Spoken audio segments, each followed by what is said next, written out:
नमस्कार, आप देख रहे हैं नेक्स्ट 9 न्यूज। मैं तुषार आपके साथ। छत्तीसगढ़ में आज पहले चरण के चुनाव शुरू हो चुके हैं और आज ही के दिन से यानी कि 7 नवंबर से विधानसभा चुनाव जो है उनकी शुरुआत भी हो चुकी है। मिजोरम में भी चुनाव जो है वो आज करवाए जा रहे हैं।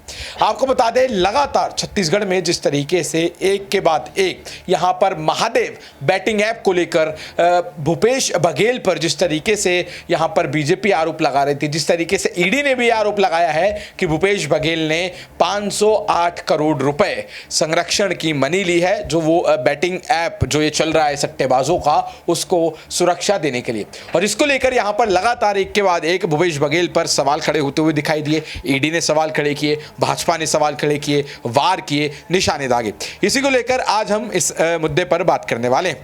प्रोग्राम है देश की सच्चाई और बात करेंगे कि इस महादेव बैटिंग ऐप की सच्चाई आखिर है क्या। तो सबसे पहले आपको आज का एक ताजा वीडियो दिखाते हैं प्रधानमंत्री नरेंद्र मोदी जी का, जब वो छत्तीसगढ़ में भाषण दे रहे थे। एक तरफ जहां छत्तीसगढ़ में चुनाव चल रहे हैं, वहीं कुछ जगहों पर चुनावी रैलियां जो है वो भी निकाली जा रही है, क्योंकि दूसरे चरण के चुनाव 17 नवंबर को होने और उसके लिए ऑडियंस को दागने के लिए यहां पर प्रधानमंत्री नरेंद्र मोदी ने भाषण दिया और इस भाषण में लगातार भूपेश बघेल पर यहां पर वार किया और कहा कि इन्होंने तो महादेव को भी नहीं छोड़ा है। क्या कह रहे हैं वो सुनिए जरा।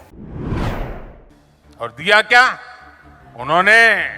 महादेव के नाम पर भी घोटाला कर दिया। महादेव के नाम पर महादेव सट्टेबाजी घोटाले की चर्चा आज देश और विदेश में हो रही है। कांग्रेस ने अपनी तिजोरी भरने के लिए आपके बच्चों से सट्टेबाजी करवाई है। क्या इनको माफ करेंगे क्या आप?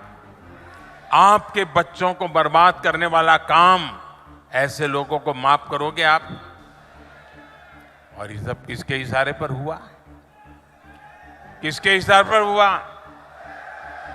किसके इशारे पर हुआ? उनको सजा मिलनी चाहिए कि नहीं मिलनी चाहिए? पहले सजा आप दोगे कि नहीं दोगे?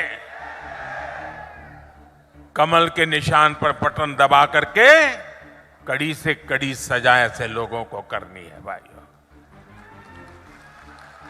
मुख्यमंत्री कार्यालय यहां सट्टेबाजों का अड्डा कैसे बना हुआ था? और ये कक्का आपका, सब लोग तो कहते हैं 30% कक्का, 30% कक्का, खुलेआम सट्टा। ये 30% कक्का खुलेआम सट्टा चला रहे थे। आज यहां के मुख्यमंत्री के करीबी जेल में बंद है। छापों में नोटों के बड़े बड़े ढेर मिल रहे हैं जी, सबूत के साथ करोड़ों रुपए पकड़े जा रहे हैं।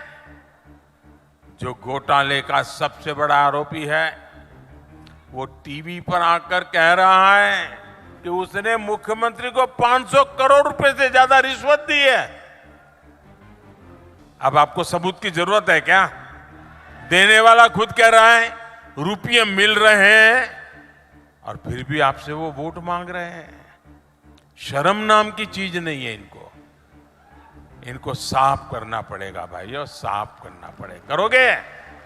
हर पोलिंग बूथ में से सफाई करनी पड़ेगी,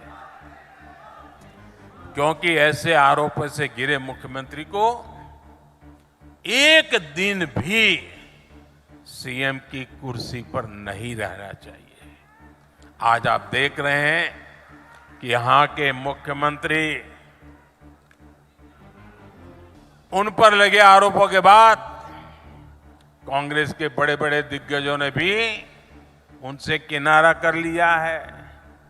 यह आरोप इतने गंभीर है, सबूत इतने सटीक है कि कांग्रेस से अपने मुख्यमंत्री का बचाव करना भी मुश्किल हो गया है।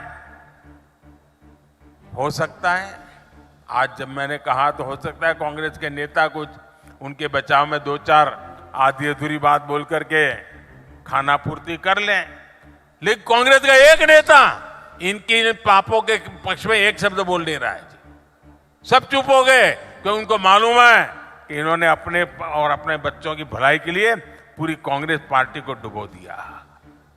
लेकिन मैं आपको विश्वास दिलाता हूं, आपको मेरे विश्वास पे भरोसा है? आपको भरोसा है? आपको मैं गारंटी देता हूं, महादेव सट्टेबाजी घोटाले में भाजपा दूध का दूध और पानी का पानी करके रहेगी। कोई कितना ही बड़ा नाम क्यों ना हो, कितना ही चमरबंद। तो देखा आपने किस तरीके से यहां पर प्रधानमंत्री नरेंद्र मोदी ने कांग्रेस सरकार को यहां पर लुटेरा भ्रष्ट करार दे दिया है। इसी मुद्दे पर बात करने के लिए आज हमारे साथ हमारे सहयोगी पत्रकार शामिल है, जिनका नाम है ऋतिक। ऋतिक, पहला और सीधा सवाल आपसे, जिस तरीके का भूपेश बघेल पर यह आरोप लगाए कि वो सट्टेबाजों का साथ दे रहे हैं, वो पैसा जो है वो सट्टेबाजी से कमा रहे हैं और मध्य प्रदेश के जो बच्चे हैं, जो युवा पीढ़ी है, उनको सट्टेबाजी में जो है वो धकेल रहे हैं, उनका फ्यूचर खराब कर रहे हैं। क्या कहना चाहेंगे आप इसके बारे में? देखिए, सट्टा पर सत्ता का काम यहाँ पर चलने का हम लोगों ने देखा, ये कहा गया कि यहाँ पर भूपेश बघेल ने सट्टा से सत्ता का खेल किया, यानी कि सट्टे से पैसा कमाया, उसको सत्ता में लगाने का काम किया। यहाँ पर कई बार देखा गया कि भूपेश बघेल ने भी छत्तीसगढ़ की जनता को फ्री की रेवड़ी बांटने का प्रयास किया, और फ्री की रेवड़ी अगर आप बांट रहे हैं तो पैसा कहां से आया। दूसरी बात कि पुलिस प्रशासन किस चीज के लिए होता है?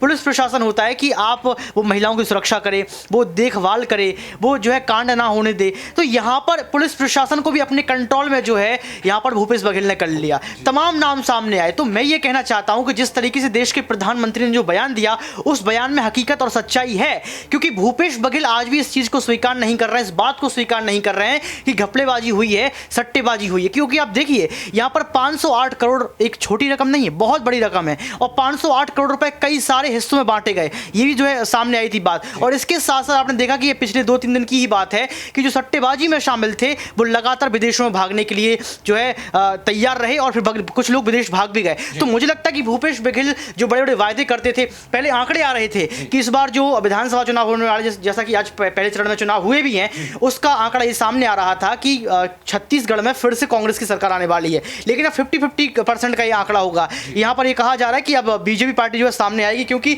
देश के प्रधानमंत्री ने साफ तौर पर कह दिया कि उन्होंने महादेव को भी नहीं छोड़ा, इस तरीके का घोटाला कर दिया। और यहाँ पर युवाओं की जो आपने चर्चा की, युवा कहीं का भी हो, दिल्ली का युवा को अरविंद केजरीवाल ने शराब पिला दी, छत्तीसगढ़ में पहुंची, यहाँ पर जो है सट्टेबाजी करवा दी। तो मुझे लगता है कि यार आजकल के जो नेता है उनको हो क्या गया है, सत्ता की लालच में इतना डूब चुके हैं कि अपने नेताओं को नहीं बख्श रहे हैं, अपने जो है जनता को नहीं बख्श रहे हैं। जो जनता आपको चुनती है, जो जनता आपको लोकतंत्र की कुर्सी पर बिठाती है, आप जनता को बेवकूफ और मूर्ख बना रहे हैं। एक सवाल और मैं आपसे लेना चाहूंगा, जब से चुनाव शुरू हुए हैं, तारीखों का ऐलान हुआ है, तब से ईडी सीबीआई जो है वो जमीन पर उतर गई है, और इसको लेकर ऑपोजिशन लगातार ये हमला करता हुआ और ये आरोप लगाता हुआ बीजेपी पर नजर आ रहा है कि बीजेपी ही ये सब करा रही है, क्योंकि ये सरकारी एजेंसियां हैं और सरकारी एजेंसियों का कंट्रोल बीजेपी के हाथ में है और वो ये सब करा रही है। और तमाम, एक सवाल मैं ये भी पूछना चाहूंगा, इसी के अंदर है ये सवाल भी, कि आपने भी देखा होगा कि जितने भी ये छापे पड़ रहे हैं, सब के सब ऑपोजिशन पार्टीज पर ही पड़ रहे हैं, ऑपोजिशन पार्टीज की जिस जगह पर सरकार वहीं पड़ रहे हैं। तो क्या इसे ऐसे नहीं देखा जा सकता है कि जो चुनाव सर पर है, ईडी सीबीआई उतर चुकी है, जनता के बीच एक नैरेटिव सेट करने की कोशिश कर रही है बीजेपी, कहीं ना कहीं यहां पर जनता को जो है वो यहां पर कहीं ना कहीं किसी तरीके से अपने हक में लाने की कोशिश कर रही है कि आप हमें चुने, ये तो भ्रष्टाचारी है, ये आरोप कर, जबकि जो मामले हैं वो भी कई कई साल पुराने मामले, और उसको लेकर यहां पर ये जो पूरा खेल चल रहा है, इस पर क्या कहना चाहिए? देखिए, आपने ईडी सीबीआई को लेकर सवाल किया, दूसरा सवाल ये किया कि यहां पर भाजपा पार्टी के नेताओं पर शिकंजा क्यों नहीं कसा जा रहा है। देखिए, ईडी सीबीआई का जो खेल यहां पर जो विपक्ष कह रहा है कि ये खेल है, वो खेल नहीं है। ईडी सीबीआई सक्रिय हो चुकी है, और ईडी सीबीआई अगर चुनाव के पहले सक्रिय होती तो उसका मतलब ये है कि जनता को बताना चाहती है कि आप एक ऐसी सत्ता के बलबूते पर जी रहे हैं, आप एक ऐसी सत्ता के आधार पर जी रहे हैं जिस सत्ता ने 508 करोड़ का घोटाला कर दिया, जिस सत्ता ने जो है आपको शराब पिला दी, जिस सत्ता ने एक पेटी के साथ एक पेटी दारू फ्री कर दी, जिस सत्ता ने जो है दिल्ली को जो राजधानी है उसको शराब की नगरी बना दिया, जिस सत्ता ने छत्तीसगढ़ के किसानों को जो है बहुत सारे वायदे किए लेकिन उनको को जो है सट्टेबाजी में ढकेल दिया। तो आप ये देखिए, साफ तौर पर ईडी ने कहा है कि सट्टेबाजी कैसे चलती थी। सट्टेबाजी में क्या होता था कि जो सट्टा लगाता था उसको पहले फायदा होता था, फिर उसका पूरा पैसा लूट लिया जाता था। तो यानी कि जनता को ही लूटा गया है, जनता को सामने धकेला गया है। और आप ये देखिए कि अगर इस सट्टेबाजी के रूप में ईडी ने अगर अपना काम किया है, तमाम जो एजेंसियां वो अपना काम कर रही हैं, तो आप डर क्यों रहे हैं? अगर आपको लगता है कि सट्टेबाजी नहीं हुई, आपको लगता है कि दिल्ली में शराब नहीं पिलाई गई, 100% जो है निजी ठेके नहीं खोले गए, तो आप सामने आइए, ईडी के सवालों का जवाब दीजिए। लेकिन ये चाहते हैं कि ईडी को गिरफ्तारी वारंट भेजे। अब भूपेश बघेल की मुश्किलें बढ़ चुकी हैं। दूसरा सवाल आपका ये था कि भाजपा नेताओं पर जो है यहाँ पर ईडी सीबीआई काम क्यों नहीं करती है। तो इस पर मैं तो सर आपसे ये कहना चाहूंगा कि भाजपा नेता अगर ऐसा काम करेंगे तो जल्द जो है उन पर कार्रवाई होगी। अभी राजस्थान में एक नेता को निष्कासित किया गया है। इसके साथ साथ कई बार भाजपा पार्टी के नेताओं पर लताड़ लगाई गई है और ये कहा जा रहा है कि अगर कोई ऐसा काम करता हुआ पकड़ेगा तो उस पर जरूर ईडी सीबीआई सक्रिय होती हुई नजर आएगी। तो मुझे लगता है कि ईडी सीबीआई की निष्पक्षता पर सवाल खड़ा कर रहे हैं। इसका मतलब ये है कि आप ही लोकतंत्र को गंदा कर रहे हैं। जी, तो जिस तरीके से यहाँ पर ऋतिक ने बताया कि अगर आपको हमारे देश की केंद्र एजेंसी पर ही भरोसा नहीं है तो आपको लोकतंत्र पर भी भरोसा नहीं है। और आपको बता दें, लगातार यहाँ पर जो है इस मामले को लेकर अब काफी ज्यादा जो है, जिस तरीके से प्रधानमंत्री नरेंद्र मोदी भी ये कहते हुए नजर आए भाषण में, आपने सुना कि इस मामले को छोड़ा नहीं जाएगा। इस महादेव बेटिंग वाला ऐप जो ये पूरा केस चल रहा है, इसका दूध का दूध पानी का पानी किया जाएगा और जो ये असली चेहरे हैं उनको बाहर निकाल कर लाया जाएगा और आपके सामने पेश किया जाएगा और आपको भी उसको जो है एक सजा देनी होगी। और वो सजा क्या है? वो है वोटिंग का बटन कमल की ओर दबाकर। इस तरीके की बात वो करते हुए नजर आए।